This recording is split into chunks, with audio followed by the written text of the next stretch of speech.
সে নির্বাচনের মাধ্যমে যে সরকারি হাসিনার পরে ক্ষমতা বা সরকার গঠন করুক না কেন, সবচেয়ে বেশি অগ্রাধিকার দেওয়া উচিত হবে শিক্ষাকে। শিক্ষার মাধ্যমে যদি আমি বিদেশের সাথে তাল মিলিয়ে তাদের সাথে কাজ করতে পারি, তাহলে আমি অনেক উন্নতি করতে পারি।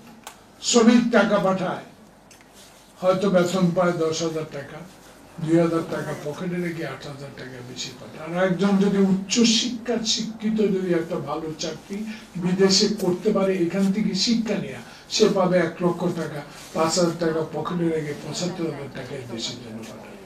তাহলে শিক্ষা খাতে সরকার যে আসুক, আমরা আজকের এই ক্ষুদ্র পরিষদ থেকে অনুরোধ জানাবো, যেই সরকার গঠন করুক, শিক্ষা ব্যবস্থাতে যে দুর্নীতিটা শেখ মুজিব হাসিনা এরশাদ শুরু করে দিয়েছিল, গণতন্ত্রকে যেভাবে হত্যা করেছিল, শিক্ষা ব্যবস্থাকেও তারা 3 জন সম্পূর্ণ ধ্বংস করে দিয়েছে। তাই আজকে ভবিষ্যৎ অভিভাবক মহোদয় বলেছে, মর্জিনা বলেছে, আমার শ্রদ্ধেয় শিক্ষক মন্ডল বলেছে, 27 তারিখে এই সরকার কি দিবে বা কমিশন কি করবে।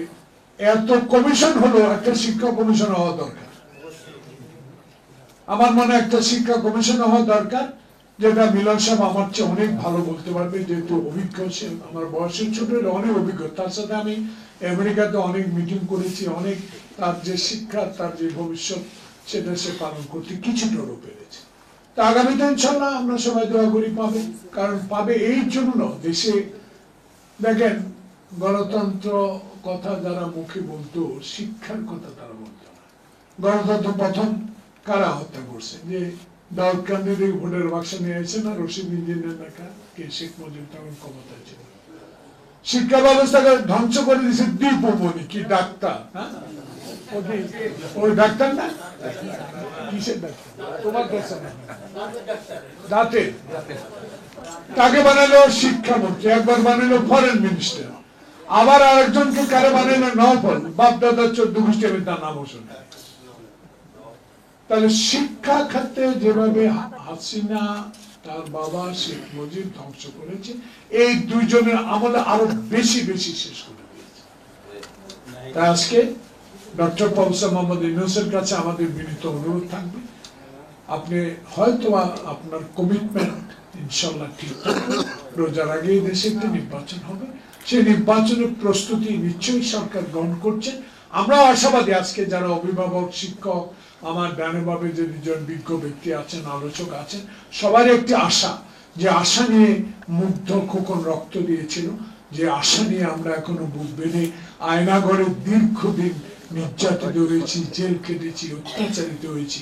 সেই কারণে আমরা আপনার কাছে আশাবাদী, এই বাংলাদেশে একটু দেরি হয়ে গেল, আর যেন দেরি না হয়, একটু দেরি হয়ে গেল। শাহাবুদ্দিন যদি 3 মাসে একসাথে পরে নির্বাচন দিতে পারে, তা আপনি তো 16 বছরের যে কলঙ্কর অধ্যায় শেষ করে 3 মাস বা 6 মাসের মধ্যে যদি নির্বাচন দিয়ে বাংলাদেশে আপনার নামটা স্বর্ণাক্ষরে লেখা থাকতো, তবু দেরি হলে আমরা আশাবাদী, আমরা এখনো আপনার কাছে আশাবাদী।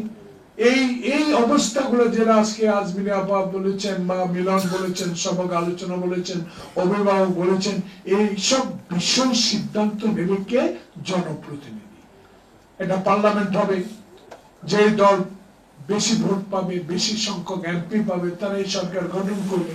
আমরা আশাবাদী, যে আমরা 16 বছর রাস্তায় ছিলাম, আন্দোলন করেছি, মানুষের কথা বলেছি, বিদ্যুতের দাম কেন বাড়লো প্রতিবাদ করেছি, দ্রব্যমূল্যের দাম কেন বাড়লো আমরা প্রতিবাদ করেছি। সেই প্রতিবাদের কারণে আমাদের যে অবদান, আমাদের নেতা তারেক রহমানের যে অবদান ছিল, 10,000 কিলোমিটার দূরে থাকার পরেও তার অবদানকে কেউ অস্বীকার করতে পারবেন না।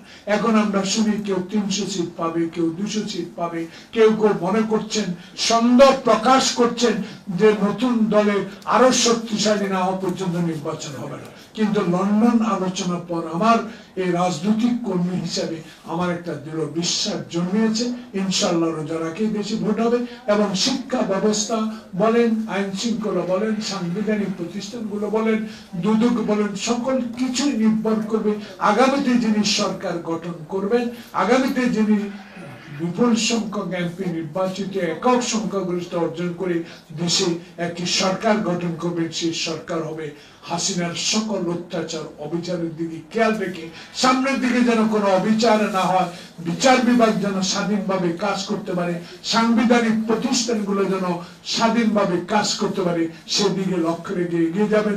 এই ভরসা, এই আশা আমাদের আছে। তাই শেষ একটি কথা বলতে চাই, আর বিলম্ব নয়, অনুগ্রহ করে আর বিলম্ব নয়। মানুষ কিন্তু হতাশাগ্রস্ত, নির্বাচন হবে কি হবে না, কিন্তু লন্ডন বৈঠকের পর মানুষের মধ্যে যে আশার সঞ্চার হয়েছে, সে আশার আলো যেন নিভে না যায়, ষড়যন্ত্র যাতে আর না হয়, সেই ষড়যন্ত্রের বিরুদ্ধে সবাই ঐক্যবদ্ধ থাকবেন। সবাইকে ধন্যবাদ।